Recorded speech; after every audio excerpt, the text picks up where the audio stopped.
Bloomberg Audio Studios. Podcasts, radio, news. This is Bloomberg Businessweek. Insight from the reporters and editors who bring you America's most trusted business magazine, plus global business, finance, and tech news. The Bloomberg Businessweek podcast with Carol Massar and Tim Stenovec from Bloomberg Radio.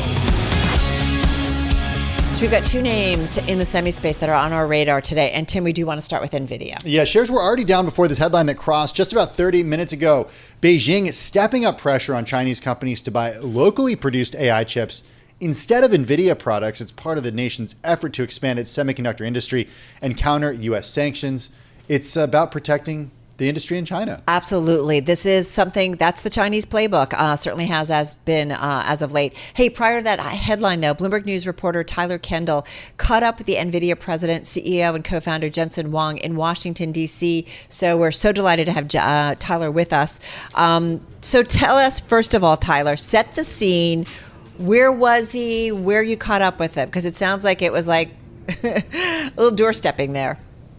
Yeah, exactly. I had the chance to catch up with the Nvidia CEO, Jensen Huang, today in Washington, D.C. He was here for a private meeting, and we were able to stop him on his way into that meeting and ask him about some things that are ending up to be pretty newsy, right? As you've been covering that headline that just broke on the terminal about China trying to counter these U.S. export controls, particularly when it comes to artificial intelligence and chips. I had the chance to ask him if he felt that these export controls were effective, and it was pretty interesting. His answer, he was trying to kind of thread the needle there, right? Saying that the U.S. government is doing its best to balance what is national security concerns, but also the interests of American companies. Well, we have to defer all of the policy making to the administration. They understand that the balancing national security versus the prosperity of American technology all over the world. Now, of course, the U.S. banned Nvidia from selling its most advanced AI chips to China in 2022. And this has been part of the Biden administration's work to try to protect U.S. technology and particularly this competition. Interesting. I love that you were able to ask this question Before this news came out. That was pretty brilliant, Tyler. You also talked a little bit about AI and the chips and the data centers necessary to power it all. They, of course, use a ton of energy. We've been talking about this. Oh, what were you going to say, Carol? I was going to say big topic. Was this Climate Week? You guys talked about this a lot? Yeah, I mean, it definitely came up because AI is such a big part of, or it seems to be a growing part of everything we're doing. And getting a nuclear power plant back online. And I think about the story that we just talked about over the last week or so about Microsoft and Constellation Energy and 3 Mile Island, coming back online, at least part of it, because it's data centers and AI. Yeah. So Tyler, what did Jensen talk to you about when it came to energy usage and AI? Exactly. I actually brought up that exact example, this recent deal between Microsoft and Constellation Energy to use nuclear power to power Microsoft's AI energy grid. And I asked him if he felt that nuclear energy could be the way forward when it comes to Nvidia and their needs for energy and a bigger infrastructure grid to support their technology. Nuclear is a wonderful way forward as one of the sources of energy, one of the sources of sustainable energy. It won't be the only one. We're going to need energy from all sources and balance the availability and the cost of energy as well as the sustainability over time.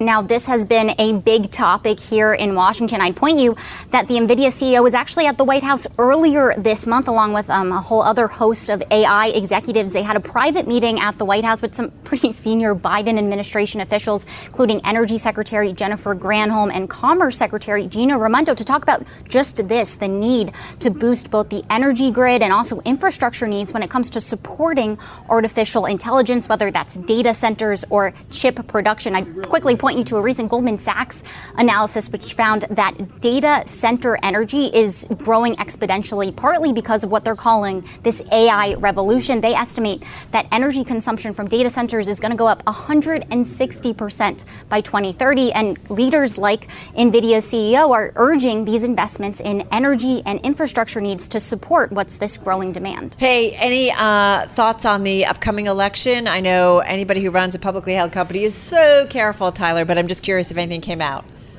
So I did ask him if he's been in touch with either of the campaigns, considering that he has made this recent visit to the White House. He told me that he has not, and that he trusts that no matter who wins the White House next, he's going to work with that administration on all things related to AI. And no leather jacket. Yeah, what's today? up with that? You go to Washington, D.C., you wear a suit. If you're Jensen Huang, what's going on? I have to say, it was pouring rain. It was nice enough that he stopped and talked to me on the sidewalk there, but I'm not sure if a leather jacket would have done so well in the weather today in Washington. He's a Californian, so he doesn't have to, he's not used to the rain, Carol. Yeah, well, I mean, right? What is this stuff coming down? Pretty amazing. Hey, listen, great catch, and so timely considering the Bloomberg exclusive, and certainly Nvidia is a company that we talk about, I gotta say, on a daily basis. Absolutely. So the things that are going on, whether it's AI or Nvidia specific. So kudos. Tyler Kendall, there in DC, news reporter here at Bloomberg News. You're listening to the Bloomberg Businessweek podcast. Catch us live weekday afternoons from 2 to 5 p.m. Eastern. Listen on Apple CarPlay and Android Auto with the Bloomberg Business app. Or watch us live on YouTube. There's a lot of parties out there, Qualcomm, Apollo Global, now ARM Holdings, who just in the past week or so have reportedly been interested in none other than Intel. Yeah. As for the latest, Intel telling ARM, thanks, but no thanks. Yeah, right. ARM Holdings approached Intel about potentially buying the ailing chip maker's product division, only to be told that the businesses, or that business in particular, is not for sale. That's according to a person with direct knowledge of the matter. So a lot swirling around continues to be when it comes to Intel. So let's see what our Bloomberg Intelligence Senior Technology Industry Analyst, Mandeep Singh, has to say all about it. He joins us from New York City. Mandeep, good to have you here. I also do want to ask you, we want to ask you a little bit about Nvidia, if we may, but Intel, ARM, why would they be interested, and why would Intel say, thanks, but no thanks? I mean, right now, I think everyone is looking at Intel and saying, what is it that they would want to sell? And pretty much put a bid out there. I think that's why Qualcomm was interested. And in the case of ARM, which is a much smaller company, I mean, they designed the IP blocks. They're not a chip designer or, a fab manufacturer. So much smaller in revenue run rate. But clearly, Intel has a lot of patents and IP related to chip design that ARM may possibly be interested in here. And what would they do with it that would be more successful than what Intel could do on its own? How could they turn that business around, Mandeep? I mean, right now, think of it this way. Intel has got its hands in too many things in terms of trying to turn around the ship. An IP design business requires a ton of R&D. And Intel has an architecture called x86. That's been the mode for that business on the CPU side for the past 30 years. ARM clearly dominates on the smartphone side with their architecture. And there are some adjacencies for ARM. So like FPGA, which is a business that Intel acquired back in 2016, the Altera business. That's one example. But in the case of semiconductor design, there are a number of IP blocks and patents that these companies have developed over the years. And Intel, I mean, in the past 30 years has a lot of patents like that a design company like ARM may be interested in acquiring so that it helps expand their business. I mean, ARM isn't getting into, a fabless design to compete with the likes of Nvidia or Apple, because those are the customers that use ARM design. So the way they have to look to expand is through IP blocks. And that's where I think an Intel is a company that's got everything, something for everyone, and that's why every company is looking at it closely. A semi-buffet, you might say. Hey, is there a match, Mandeep, that you think Intel would say yes to when it comes to a buyout offer or some kind of M&A deal, likely an acquisition deal?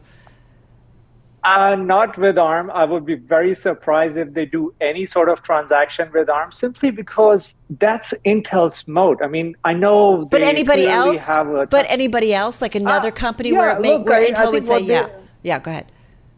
Qualcomm was quite interesting. I mean, Qualcomm clearly has, a very different business than ARM in the sense that they are a big player on the smartphone side, but they don't compete at the architecture level with Intel. And a Qualcomm Intel merger would be a merger of equals. ARM is a much smaller company than Intel. I mean, even though ARM's market cap is 50% above Intel right now, but they're much smaller in terms of the scope.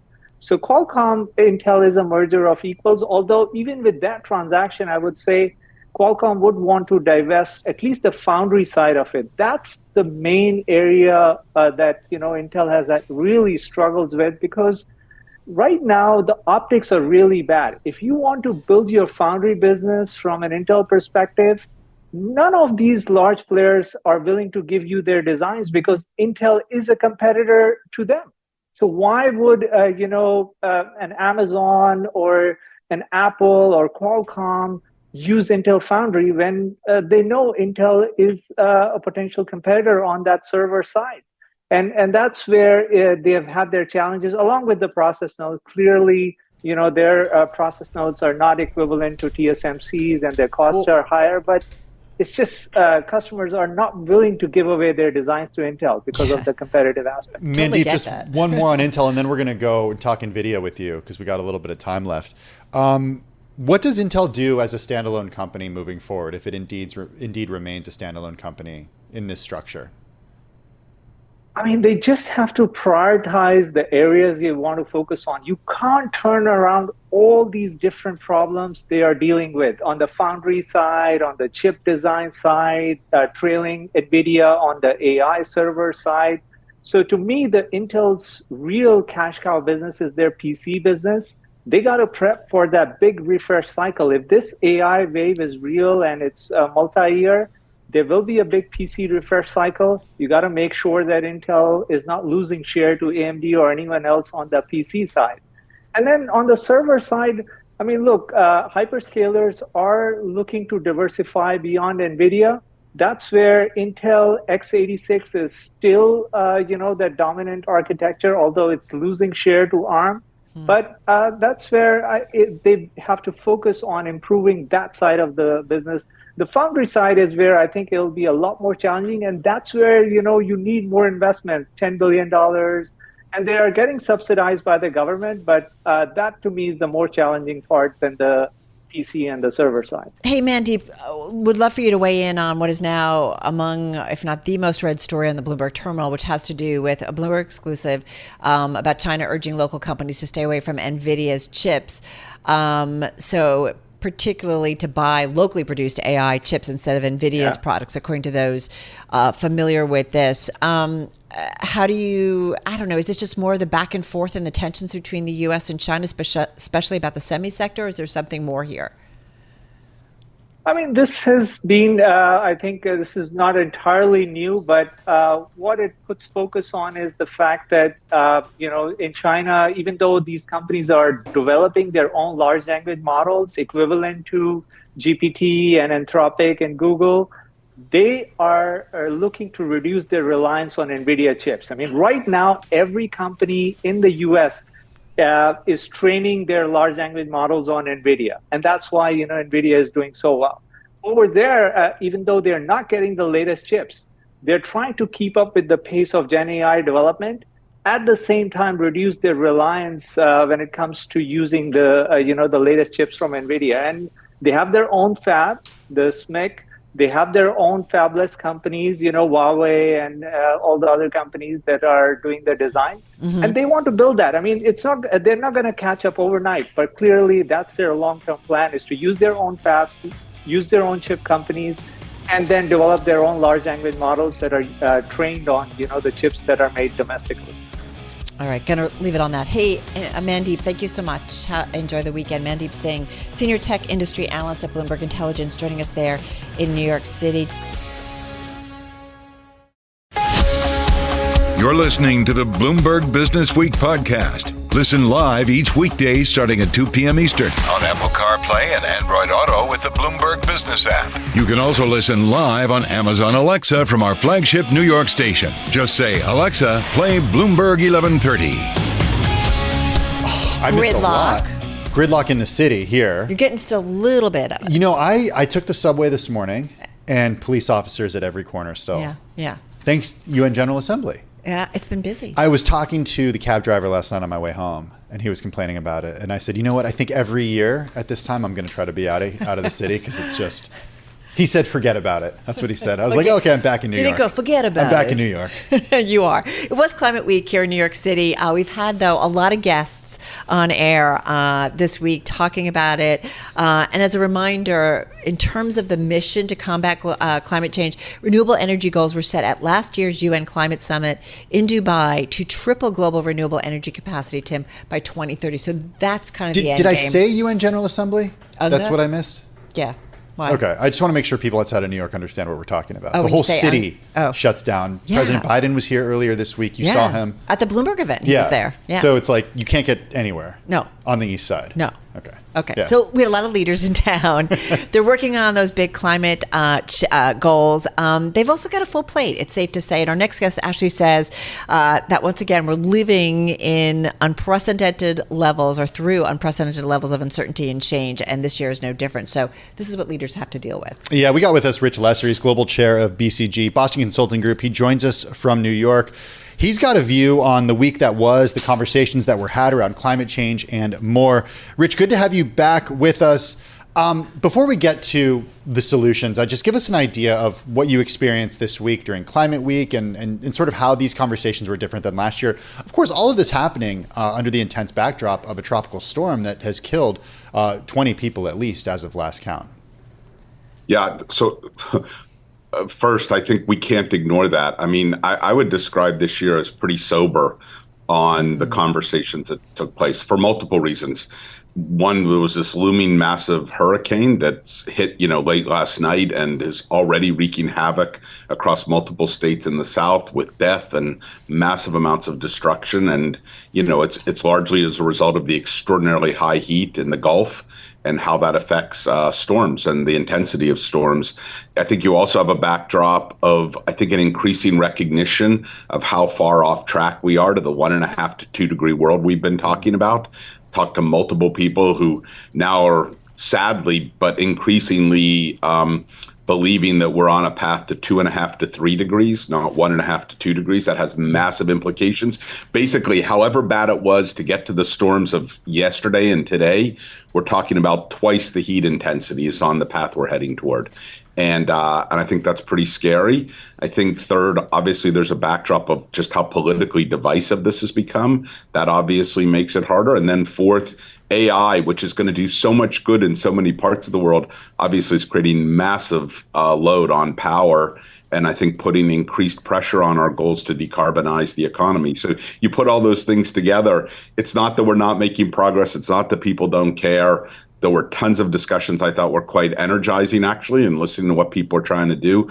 But I do think that backdrop is pretty sober. Actions speak louder than words. So, I understand the conversations that we've been having for many years around this as we start to, as we can increasingly see the damage of climate change grow and also as the Earth's surface warms up. So having said that, where are people in terms of actions? I think Tim and I we laugh, but it's not funny in terms of these goals. And we're like, okay, that's 5 years from now. That's 6 years from now. I mean, what's the environment going to be by then? So is there an urgency, do you feel like, among leaders, global leaders, to actually maybe do things sooner rather than later? Well, look, you really have to, it's always dangerous to put everybody into one bucket. But I think on this topic, that's particularly true. We have a range of views, both among political leaders in the public sector and in the private sector. I would say a lot of the folks who come to Climate Week, who are here this week, are genuinely committed and are taking action. And even some of the recent announcements from the big tech firms to push further on nuclear, to find other ways to access renewable or low carbon energy resources are signs of the seriousness. The problem is the sum of the individually responsible actors isn't close to the amount of progress that we need. And so I think you're back to saying, like, what do we do to drive systemic change at the pace that we require?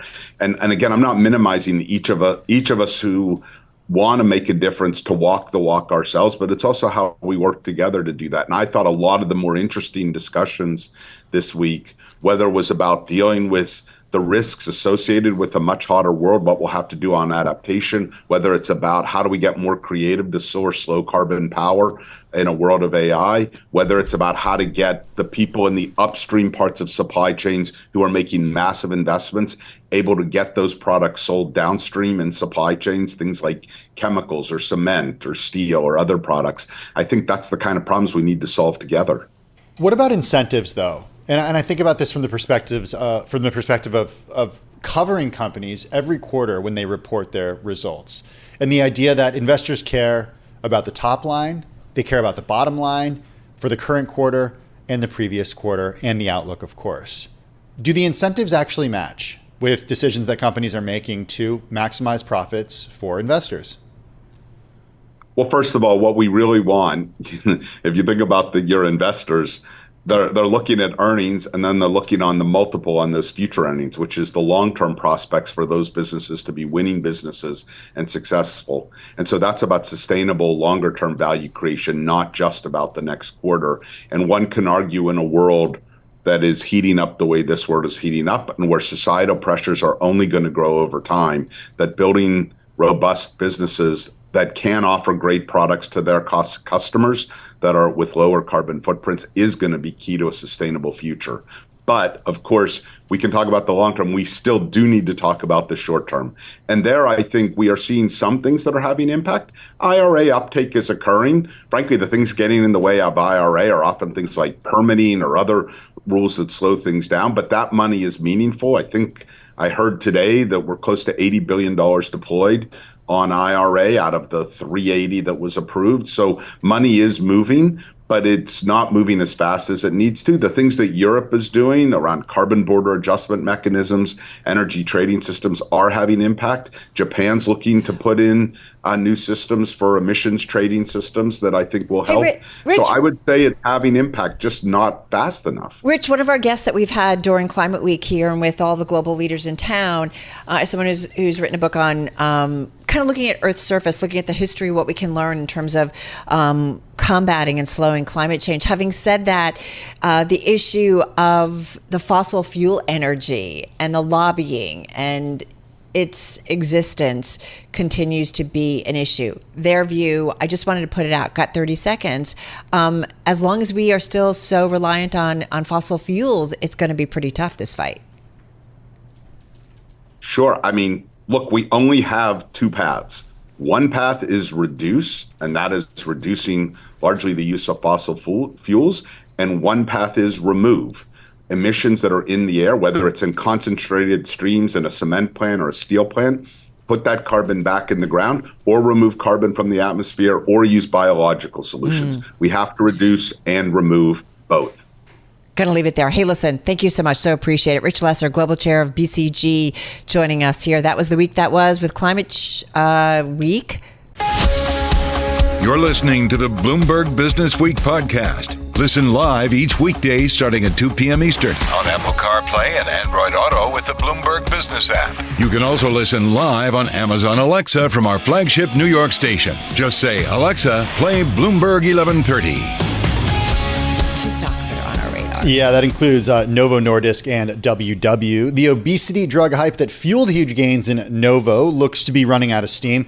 We have ADRs of Novo down about 5% over the past two trading days. This after JP Morgan analyst said the firm's third quarter results may show slower than expected sales of its blockbuster weight loss drug. We're talking about, Carol, Wegovy. Yeah, and we've got another company that was leaning big time into these drugs. We're talking about WW Internationally, formerly WeightWatchers, ousting its CEO, Sistani, after a tumultuous, 2.5-year tenure at the diet company. So let's get to our resident expert on GLP-1 drugs in the industry that's become such a giant, it feels like, just in a year and a half or so.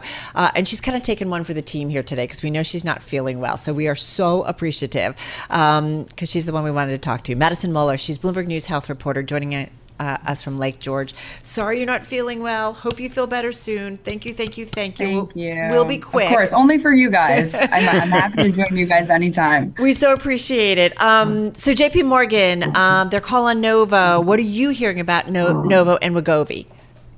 Yeah, it's interesting because we know that Lilly and Novo have both had supply issues, and there's been some concerns going into earnings the last couple of quarters about missing sales estimates. And Lilly's sort of smashed through those. Novo, on the other hand, is still struggling to get a handle on its supply of Wegovy.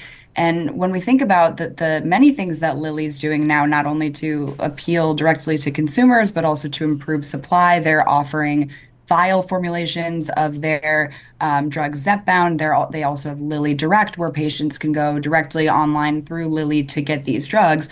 Novo's not doing those things, and they're still really struggling to build out production capacity quickly enough to make more of their drugs. So, we kind of see Lilly, we're starting to see Lilly pull ahead when it comes to sales of Wegovy and Zepbound, while Novo is still struggling to really get a handle on this. And that's clear that analysts are thinking about this going into earnings, that this might have an effect on sales this quarter.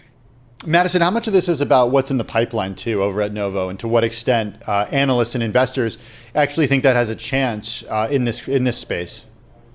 Yeah, I mean, that's a good point, too. Both Lilly and Novo are working on next generation versions of their drugs. They're working on oral formulations of their drugs. Novo actually already has a pill that they should be able to make but can't, because that pill requires more of the active ingredient that's used in Wegovy, and that's the problem, is Novo just can't make enough of it. So they're really hindered by these supply issues, and that's affecting even these next generation treatments like we've talked about. People definitely want pill versions of these drugs. Not everyone wants to take a shot every single week, and pills would be much more accessible. Novo does have a next generation drug that it's working on called CagriSema that could compete with Zepbound, sort of on par with the same amount of weight loss, but that's still, a little bit further away. Lilly has lots of different things that they're working on, next generation treatments. So it could come down to excitement about the future of the company's pipelines as well. Hey, Kiddo, why is Novo's supply chain more problematic than Lilly's? So the companies are having different problems. Lilly's problem is that they say that they don't have supply problems per se. It's more that the complexity of the auto-injector pens that are used to inject the medicines are really complicated to make. That sort of bottlenecks supply. Novo, on the other hand, is struggling to make enough of the actual medicine, the active ingredient that goes into those pens. So the problems are pretty different and have different solutions. Hey, let's go head on over to WW. Carol mentioned Sima Sistani out after 2.5 years as CEO over there. We're seeing the stock down 3.4% as a result. Sometimes when we see executive change at the top, we see shares rise. Is this because they don't know who the next CEO is going to be? Give us an idea of what's going on over at WW. And can we just remind everybody, it's now WeightWatchers. WeightWatchers is now an 82-cent a share stock. That's a so good go point. ahead. Sorry. Yeah, it's crazy. The stock has lost about 90% of its value over the last year. I think when the company announced that they were going to get into GLP-1s last year, there was some hope that, okay, they're, getting on board with the changes that are happening in the diet and the weight loss industry. But what we've seen over the last year is that they've really struggled to bring that vision to fruition, and that hasn't really paid off for them. They were hoping that, by having a sort of digital app and offering these medications, that would help replace the revenue that was lost from closing a lot of these in-person WeightWatchers programs that they were known for, and their subscriber base really shrinking. But we haven't really seen that happen. I mean, their revenues continued to fall since 2019. Sistani was brought on to help turn things around, and we haven't seen that happen. And so, today they announced that she would be leaving. This company had a $6.7 billion market cap, Carol, back in 2018, now $65 million. It's staggering. Hey, 30 seconds left here, Madison. I mean, I was thinking about Roe, right? You can also get these GLP-1 drugs from them. So I do wonder, is it just that the Weight Watchers, we don't need to go there for the drugs, and it just doesn't make sense? Yeah, you're right. That's what we are seeing. I think Oprah said this on her program back in March of we have Wegovy and Zepbound. Why do we need Weight Watchers now?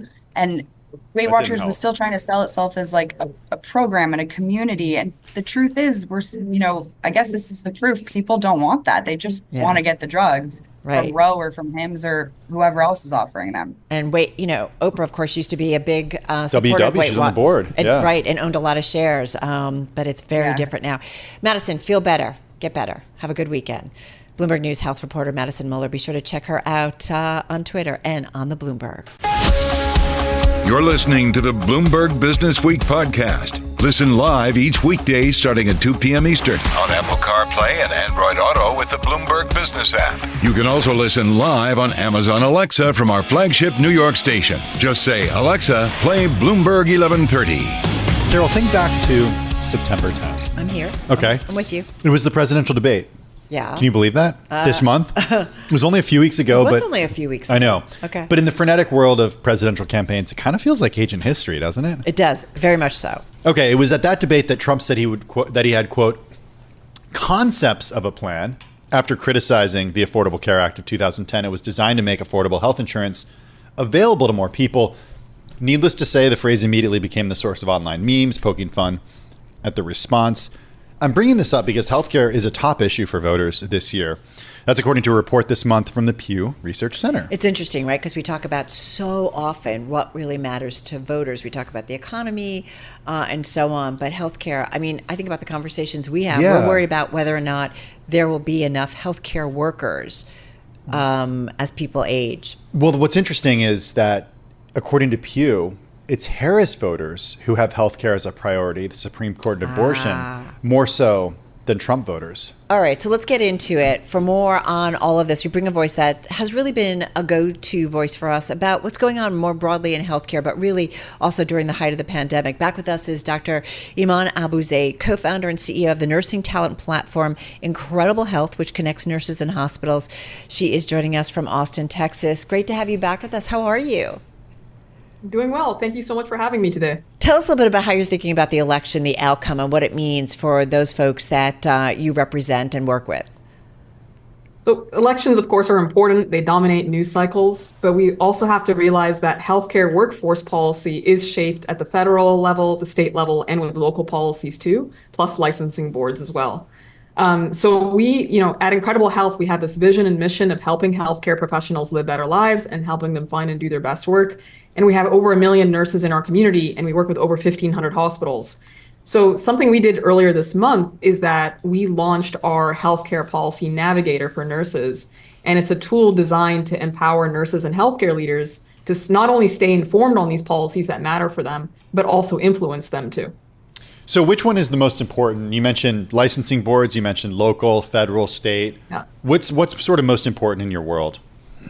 So honestly, all areas are important, both federal, state, and local. We very much focused on 3 key topics when we built out the healthcare policy Navigator for nurses. The first is nurse mental health and well-being. The second is educational support for nurses. And then the third is workplace safety and violence. Mm-hmm. And so in all 3 of those areas, there are both federal, state, local, and licensing board factors to consider. For example, when it comes to educational support for nurses, there is the Stop Nurse Shortages Act and the Future Advancement of Academic Nursing Act, which aim to expand nursing programs and increase clinical training opportunities for nurses. Well, and I do wonder, and that's good to hear, but you know how it goes, right? In an administration, and how the economy goes will certainly impact what kind of priorities an administration has. What hope do you have, especially when it comes to the nursing community, but more broadly, the healthcare community, being front and center for whoever ends up in the White House? So I think, both of you have discussed this many times on your program as well, but our healthcare workforce is not big enough to keep up with the demand from the U.S. population. Our Americans are aging. There's more and more strain on the healthcare system, and we're not keeping up with the number of workers needed to fulfill that demand. It is the biggest labor shortages we have in this country, which is why it's such a critical issue for legislators to pay attention to. Are nurses not getting paid enough? Because as Mike McGlone on our Bloomberg Commodities team from Bloomberg Intelligence says, the cure for high prices is high prices, i.e. the idea that if there's demand for something but not enough supply, the price for that will go up until it doesn't. So he's absolutely right. And we've seen wages increase for nurses consistently every single year for the last, 10 years. And that I don't think there's any end in sight in wage increases for nurses because of the labor shortage. However, there are significant challenges happening in the workplace that are putting additional strain on them too, like workplace safety and violence, like the need for improved mental health and well-being for nurses too. One thing I want to ask you though, wages, are they going up for nurses in hospitals? Are they going up in private nursing care? I'm just curious, is it across the board? It's actually across the board, and It's not just for the wages are increases not just for nurses, but for all the healthcare professions. Interesting. The other area I want to mention is just when it comes to nurse mental health and well-being, we have to make sure we don't lose the workforce that we already have. And so the Dr. Lorna Breen Healthcare Provider Protection Act, for example, helps improve access and reduce the stigma of mental health treatment for healthcare workers, and encourages nurses to put pressure on their licensing boards to remove questions about mental health, to really reduce the stigma when it comes to just getting their licenses. You've mentioned something that I don't believe you've mentioned in the past in interviews with us, Dr. Abuzeid, and that's the idea of, I believe you used the term workplace violence. Yeah. So in one of our recent reports, because we publish reports every few months, indicated that 1 in 2 nurses in the U.S. has been verbally or physically assaulted by a patient or a member of the patient's family in the last year. Wow. And we've seen an increase in workplace safety and violence from patients against nurses in the last couple of years. And so that puts another strain, pressure, stress on this workforce. And so there's more that we can do to address that, like the Workplace Violence Prevention for Healthcare and Social Service Workers Act calls on really implementing violence prevention plans within healthcare settings. Is it making a difference? I think the difference is happening locally already. We interact with over 1,500 hospitals across the U.S., and those health system leaders are implementing, zero tolerance policies. They're replacing security guards with police in emergency departments in some cases, and really increasing the amount of support that they're providing to nurses that are experiencing this assault. But more is needed, especially from legislators, both locally and at the state level, to get this down. Is this a relatively new phenomenon in the sense that, during the pandemic and post-pandemic, we saw a lot of increase in incidents on airlines, for example, of physical, customers acting out assault in a way that I at least hadn't heard about before the pandemic. Is this a new phenomenon, or have these healthcare professionals been dealing with this widely? We just don't have the data. We just didn't have the data before. They have been dealing with it for a long time, but it certainly got worse as a result of the pandemic. There's something about what happened in the pandemic just sort of increased, the American perception of how, or changed American perception of healthcare workers. And there was a lot of frustration, right, around vaccine mandates, around the way COVID policies were handled, and some of that was, that was exacerbated for the healthcare workforce. There was like retaliation almost against the healthcare workforce. It's interesting. I always think about when we have a conversation with you or individuals in a certain sector where there are certainly a lot of things that could maybe be better. If there's one thing you could change, because it sounds like there's getting some legislation to protect the nursing community. If there's one thing you could change, what would it be? Honestly, the one thing I would do is I would encourage nurses and healthcare workers to be the solution as well. And specifically, I think when nurses vote and other healthcare workers vote, healthcare will improve and their workplaces will improve. So I definitely would, highly recommend nurses, register to vote and get involved civically as well, because these policies will and can improve their working conditions. That's interesting. This is not something that I'd thought about, Carol, when it comes to healthcare professionals. Oh, you mean the abuse? And stuff? Yeah. I mean, when I first heard Dr. Abuzeid say it, I thought it was dealing with coworkers. But right. I guess, now that she brings it up, patients' families, people who are experiencing care, who might react that way. There's stressful situations. Yeah. You feel like, your loved one isn't being taken care of. What I thought was also interesting, Dr. Abuzeid, what you said is, you're encouraging, the nursing community to be a part of the solution, and that includes voting. Do they vote? Do we know? Do you have any feeling about whether or not they feel like their vote matters? Yeah, the data we have it shows that nurses and healthcare workers more broadly vote 10% less than the rest of the U.S. population, actually. Wow. So they're actually less civically engaged than other groups of workers. So that's definitely something that we want to change. Do we know why? We actually don't. It's not very well understood. Wow. Could be also, a lot of healthcare workers have some really odd hours. I have a family member who was a nurse. I mean, sometimes you go in at midnight, or like your shifts can be kind of a little crazy. So maybe it's a case of when it's on election day, you're like, I'm exhausted, I'm going to sleep. What do we know about? Which I understand. Yeah. What do we know, Dr. Abuzeid? What do your data tell us about immigrants and nurses and healthcare workers, and to what extent the profession attracts immigrants? Yeah, the profession absolutely attracts immigrants. I think 20% of the U.S. nurse workforce was not born in the U.S. And so we are definitely net importers of nurses from other countries. And even with all of that, it's still not. We're still dealing with a shortage. Still not enough to meet the demands of the U.S. population. So yeah, the immigrants are a critical group. I hate to say it, but and it has been challenging to get more nurses into the U.S. because of our immigration policies.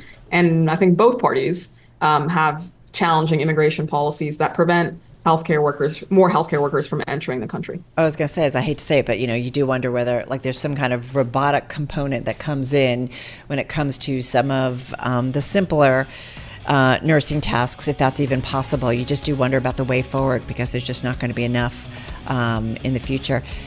Dr. Iman Abuzeid, thank you so much. Be well, be well. Have a good weekend. Co-founder, CEO of the nursing talent platform Incredible Health, joining us from Austin, Texas. You're listening to the Bloomberg Businessweek podcast. Listen live each weekday starting at 2 p.m. Eastern on Apple CarPlay and Android Auto with the Bloomberg Business app. You can also listen live on Amazon Alexa from our flagship New York station. Just say, Alexa, play Bloomberg 1130. I'm driving in my car. I turn on the radio. How about you let me drive? Oh, no. Who's gonna drive you home? Honey, please, I'll do the driving. Drive on. Excuse me, I want to drive. It's the question that drives us. This is the Drive to the Close. That funky music will drive us till the dawn. On Bloomberg Radio. TikTok, everybody. I love doing that on the Friday edition of Bloomberg Business TikTok. Week. Sounds good. Yeah, we've got stocks well off our highs of the session. A little bit of movement, as you just heard from Charlie Pellet. But it's been an interesting week, and we had an important inflation print this morning, so we continue to get some news on that. Some jobless information yesterday, but next week's a big one with Jay Powell, and certainly that monthly jobs report come Friday. But 1 week, a little under 1 week from today. I highly recommend going on vacation and coming back on a Friday.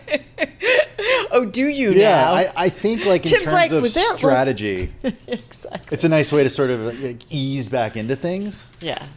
What a week it's been, right? You have some pretty good tactics when it comes to vacation. Yeah. It is something about you cut the middle of the week. Yeah, exactly. That's what you do. You take come back on a few long Wednesday. weekends, maybe include Labor Day in there. That's kind of a Carol Massar special. My playbook? Yeah, that's a playbook. Come back and there's a big sell-off. I do. Every time I go away. Stock sell-off. That's not what happened when I was away. Let's see what our next guest has to say about the Wall Street playbook. Mackenzie Peterson is with us, VP of Marketing at AdvisorShares. They've got about $2 billion in assets under management, joining us from Washington, D.C. Hey, Mackenzie, good to have you here with us. We do wonder about strategies, flows. What are you guys seeing when it comes into your various ETFs? Where's the money going in? Where's the money coming out? Sure, of course. Well, definitely. First, thanks for having me on. Really, really appreciate it. I was super sad to miss you guys both at Future Proof in California. But glad to talk Carol now. was there, though.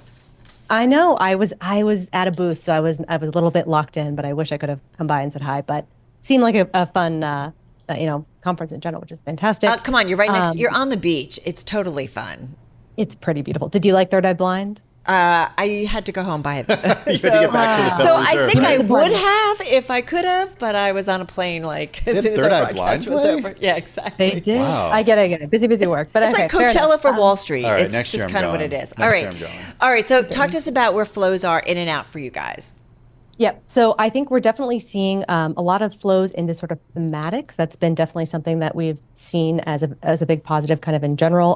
Definitely seeing some in kind of fixed income too, kind of broadly looking where people are allocating, which is kind of surprising, I think, ultimately when you're looking at kind of the market. I think that's kind of something a lot of people are focused, of course, on tech, all those different things. But ultimately, I think the thematics really have been where we've been seeing flows for ourselves personally. What kind of thematics? Let's dig a little bit deeper.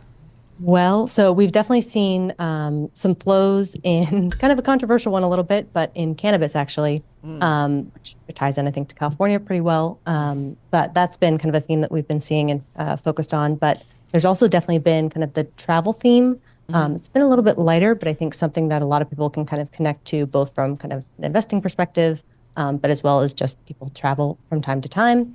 And then as well, restaurants, sort of eating, people going out for lunch during the workday or ordering in kind of late at night. It's time for that. Who has time for that? What, to go out? Yeah, during the workday. Yeah, it doesn't happen. That is true. That is true. You need to live in a place that's walkable, I think, to get that done. But it's a little bit of takeout, maybe. I actually had a hamburger last night that we were ordering because we were both just but like that wasn't wiped during out. the workday. When was the last time you went out for lunch? It's a bag of peanuts you know what I eat for lunch. I know. That's just how we roll, though. And a banana. Hey, okay, so cool to hear themes. I also want to hear some individual stock picks because we love it when our guests send us stocks, and you did that. We got Carnival. Company is reporting earnings next week, I believe, Carol. What? We have an interview with the CEO next week. I don't know if I can do a deep tease like that. Apparently you just did. Okay. Done. It's on the calendar, so I'm teasing it. I always love talking about what's going on in that industry because especially Carnival, because I do feel like they have several different brands, hit different price points, but their big one really gets to, I feel like, a wider band across the United States. So it will be interesting to see what they have to say about that. When it comes to ETFs and you guys think about where did you want to go? I want to hear what she says about Carnival. Go. Sorry. Fair enough. I'm definitely going to tune in, and I think that's a good teaser. I'm definitely going to hear that interview. I think that's fantastic. Definitely looking forward to earnings and what they kind of are bringing, just because, especially last quarter, they really blew it out of the water, if you forgive the pun a little bit. But I know they, beat on the bottom line. I think $170 million they were over. I think they had all-time highs in terms of revenue, in terms of booking, all those important things. So I think it looks strong. I think in general, sort of the category for cruises seems to really have found its stride after kind of COVID really kind of hit it. So I think it'll be interesting. Ultimately, I think a lot of people are looking for different ways to travel, more kind of experience-based. And I think cruises like Carnival can kind of offer that across its wide range, like you were saying. Another one that you like, let's get to it, Kava, which I feel like a lot of folks have On been... a tear. It is, right? Yeah, I got like friends texting me about buying Kava shares. Are they really? Yeah, which is like... It's up 187%. People who don't work in finance, like I feel like that's a sign of something, Carol. Well, 15% of the float is shorted too. So tell us about this one and the thoughts around it. Yeah, for sure. Well, so I feel like that one is definitely an interesting theme, one that we've been focused on for Kava. It's been kind of a crazy story, like you're saying. They only went public in June of last year and up, I think, over 200% since then. So really having some strong performance. I think in terms of what they're focused on and how they're positioning themselves is also really interesting. I know we're kind of in a value-hungry environment where McDonald's is extending their value sale, all those different things, and they've been able to not raise their prices as much as sort of the overall limited service restaurants. I think they have raised their prices roughly 18% versus kind of the broader 30% that a lot of those restaurants have been able to take up their prices. They also have a loyalty program coming soon next month. I think it's when it's launching nationally. That's been a big trend that we've seen across restaurants where you get an app, you join the loyalty program, they give you an extra thing of fries or an extra drink with your bowl if you're at Kava. And those things really kind of tempt people in who are looking for kind of more value right now. When they reported in late August, apparently customers were flocking to Kava's new grilled steak offering during the quarter, even though it cost more, and that they're also adding side orders like pita chips and juice. So people kind of adding on items, right? So do we have time for bros? You want to go to bros? Dutch Brothers? You got about 30 seconds. 30 seconds. I passed a few of these in Colorado. One that wasn't even open yet. Bros. Oh, Dutch Bros. Dutch Brothers, yeah. Super speedy. I feel like it's the lesser known cousin of Starbucks. It's on the coffee side of things, but they've also seen some pretty solid growth. I think generally it is also National Coffee Day on Sunday, so hopefully they'll see a little bit of a spike going on there as well. But ultimately, coffee remains a very strong theme for kind of restaurants or coffee houses like that. And I think that's one that's going to continue. Every day is National Coffee Day in my life. That is true. I go to bed thinking about coffee. Is that bad? No, it's like my favorite thing in the morning, my cup of coffee. I'm like, oh, yeah, I know. So excited for tomorrow because I get coffee. And you're kind of uppity with your coffee. Yeah, I am. Oh, I'm the worst. Like every bad stereotype about Brooklyn. That's me. It's something I didn't find out until recently. I'll make you an espresso sometime. Yeah, right. I'm waiting. Mackenzie, thanks. Have a good weekend. This is the Bloomberg Business Week podcast, available on Apple, Spotify, and anywhere else you get your podcasts. Listen live weekday afternoons from 2 to 5 p.m. Eastern on Bloomberg.com, the iHeartRadio app, TuneIn, and the Bloomberg Business app. You can also watch us live every weekday on YouTube and always on the Bloomberg Terminal.